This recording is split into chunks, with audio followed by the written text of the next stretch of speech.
The man with a plan. Let's get dialed in.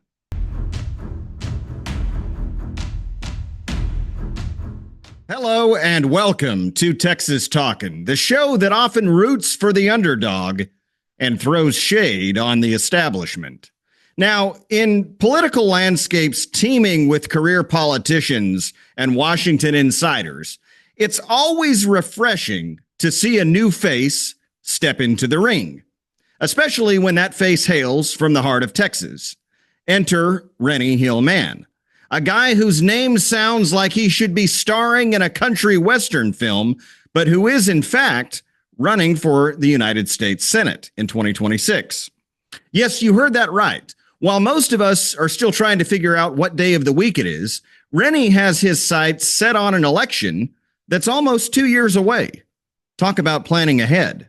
Now, who is Rennie Hill Mann? According to his campaign website, he's a man on a mission to put America first and tackle issues like border security, rebuilding our military, and achieving energy independence. And my personal favorite, stop our dependence on China. Bold moves, especially considering most politicians can't even stop their dependence on lobbyists. Rennie has officially kicked off his campaign with an event attended by area citizens and local business owners. In a world where some candidates announce their runs via X, or heaven forbid, interpretive dance on TikTok, Rennie chose to do it the old-fashioned way, face-to-face with people who he aims to represent. It's almost quaint. Now, you might be wondering, what are Rennie's chances against an incumbent like John Cornyn? Well, if political history has taught us anything, it's that underestimating the underdog is a surefire way to end up with egg on your face. Plus, with a name like Rennie Mann, he's already got the makings of a catchy campaign jingle. The man with a plan. You're welcome, Rennie. Rennie is here with us tonight to lay out his case for why our fellow Texans should throw their support behind him, and we have some questions of our own. So, as we say on this show, let's get dialed in. And joining me now is John Cornyn challenger and candidate for the United States Senate, Rennie Hill Mann. Rennie, thanks for coming on. Hey, thanks for having me on. I'm glad to be here. Yes, sir. Well, hey, let's not waste any time. What is it, Rennie, that qualifies you to be a United States Senator? Well, I'm of legal age. I'm a United States Senate, and I'm tired of having my tax dollars extorted. So I think I'm very qualified. I think that sounds like a great reason. I'm tired of having my tax dollars extorted as well. So let's get into that for a minute here. What would you say are the three main differences between you and incumbent Republican Senator John Cornyn? Number one, I wouldn't turn my back on President Trump like he has. Number two, I don't feel like our Second Amendment should be negotiated. I think it should be protected and defended. Amen. And number three, I think we need to spend our tax dollars on Americans, take care of us first before we start taking care of other countries and their problems. So my top three. You mentioned thwarting the MAGA agenda, and that tends to be my number one problem with John Cornyn, is he sort of thumbs his nose at MAGA conservatives, MAGA Republicans, and really, in many ways, has positioned himself as a tool for the globalist agenda rather than an America First nationalist agenda. What are your thoughts on that? No, I agree 100%.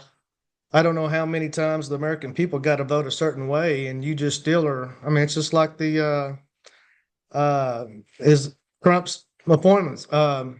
He's got to drag his. I don't know why he can't come out and say he's for Pete Hegseth or whoever Trump's wanting to appoint in these positions, and why the American people have spoken, but yet you failed to go out there on the campaign trail, or I've never seen him once out there campaigning for Ted Cruz or Trump. I think there at the very end, he may have thrown in a sort of a. Well, that's And that's about the very end. That's about like everything else. Like now, last week, he's all MAGA and on the Second Amendment again. And, sometimes your silence says more than words. And that's just, I want somebody that represents my beliefs and my conservative values, stick to the guns and do what's best for the country and not the establishment. So I can recall a few months ago, I watched what I thought was a very compelling story, a video that you were in, sort of explaining why you're running and what your background is, the experience you bring to the table. Give our viewers the highlights of that, if you would. Well, originally from it used to be a small town, Forney, Texas. Graduated from there, went to Eastfield Junior College, Navarro Junior College, SFA, playing baseball, and ended up with running a family business, and been on the school board here in Richland Springs for the past 15 years that I've served as the currently serving as president of the school board, and I've been very blessed. My dad passed away, or stepdad passed away in 2000, and I took over the family business. Been very blessed, and I just felt something in my gut telling me that this is something I was supposed to do, and I talked it over with my wife and my family, and I just thought it was something that I should pursue, and there's a reason. I have this feeling in my gut, and I'm tired of the establishment telling me what I should do and how I should do it. And I believe the time's come that average and ordinary Americans like me and you and the guy down the road, we are the people. We make the decisions. And I believe it's time that somebody stands up. That's one of us, and shows that, you don't have to have all the money in the bank account. You don't have to be backed by the deep state. Again, we make the choices, and this is our country, and it's time we take it back. Well, Rennie, I share certainly your discontentment with politicians who seem to forget that they work for us. We don't work for them. You brought up money, and although, it's one of those things that we wish wasn't so entrenched in politics, the reality is it is. So John Cornyn has a multi-million-dollar campaign war chest. How do you plan to overcome that advantage that he has right out of the gate? Hitting the highways and byways of Texas and meeting as many people as I can every chance I get, and getting my message out there and letting people see me for who I am. Somebody that wants to bring honesty and pride back to our government, and just be a person that they can trust. And if I say I'm going to do something, I'm going to do everything possibly that I can to make it happen. And I don't have a problem calling anybody out that would disagree with it or try to persuade me to do opposite. Do you believe that endorsements are important? And if so, whose endorsements would you be targeting in this campaign? I believe they are, especially if you have the right one. I mean, I would love to have President Trump's endorsement. He knows nothing about me or anything like that, but he'd have to search long and hard to find somebody that would be a bigger supporter than I would for him. And endorsements go a long ways, but I also believe that your message and sincerity and how you talk to the people carries a whole lot of weight too. I think that if the people feel like they can relate with you and you can relate with them, I think it goes a whole lot more than somebody that's been in the political arena for their whole life. And again, if you've been there for that long, you're there for the wrong reasons anyway, I believe. So oh, there's no question. He's been there for too long, and he's made some very poor decisions while he's been in Washington, especially pumping billions into Ukraine. And now we find out just recently that, hell, Ukraine doesn't even know where all the money went. It's a joke. So Texas is obviously a very big state. How many doors do you think you'll need to knock on in order to really let people know that you're running and to stand a good chance at taking Cornyn out in this election? Every door that I can come across. It's gonna be tough. I understand I got a huge mountain to climb. It's not going to be easy. I know that. But if I don't try, I'll never know. And I've just got to give it everything I have and pray to God that everything that falls in line and listen to what he says. And when I first started this journey, I had a thing on my morning devotion app, and I don't even know if I ever told my wife this. But the first thing that popped up, I kept asking, am I making the right decision? Are you sure? Are you sure?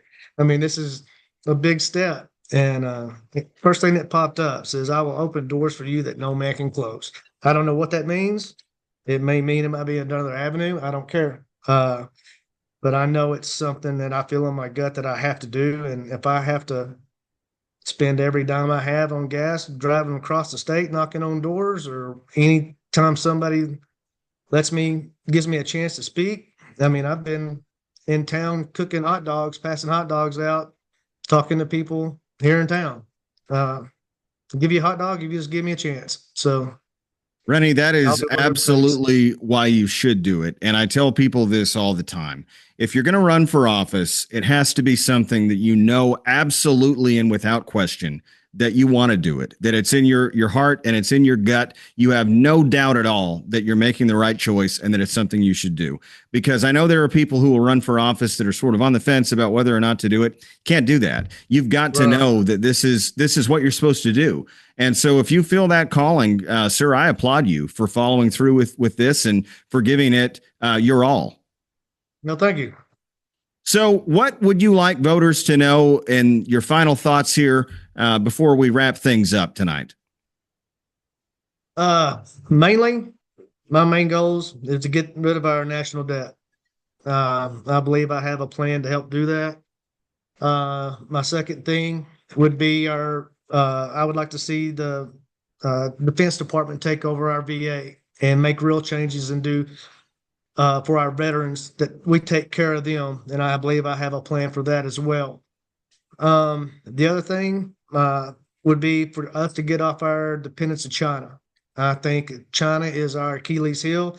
They are adding 7% to their military budget every year for the past 28, 30 years. And there's only one reason that they're doing that. And that is, I think, to pretty much take us out. And the bad part about it, I feel that we're pretty much doing all the funding and financing, helping them be where they are today. And those would be my top three things. And then the drugs in the United States would be my fourth one. But I believe I have a plan for all four of those that will work. And I mean, it's going to be tough and hard-nosed, but something's got to be done. Yes, sir. Where can people go if they want to learn more about you or perhaps make a contribution or get involved with your campaign? Right now, the best place to go, look me up on Facebook at Rennie Hill Mann for U.S. Senate, or you can go to our website, Rennie Hill Mann for USSenate.com. We'll put that up on the screen for you. Yeah, thank you. And then also just recently got on X. I'm still trying to figure that out a little bit, but glad you're there. I think we follow each other on X. Perfect. Yeah, absolutely. Yeah. Well, Rennie, I appreciate you coming on, sir. Best of luck to you and what you're doing. May God bless you, and may God continue to bless the great state of Texas. Absolutely. Thank you, Sean. Stay dialed in to interviews and content just like this by clicking that follow button on my Facebook page, or hit the subscribe button to learn more about exclusive access that you won't want to miss.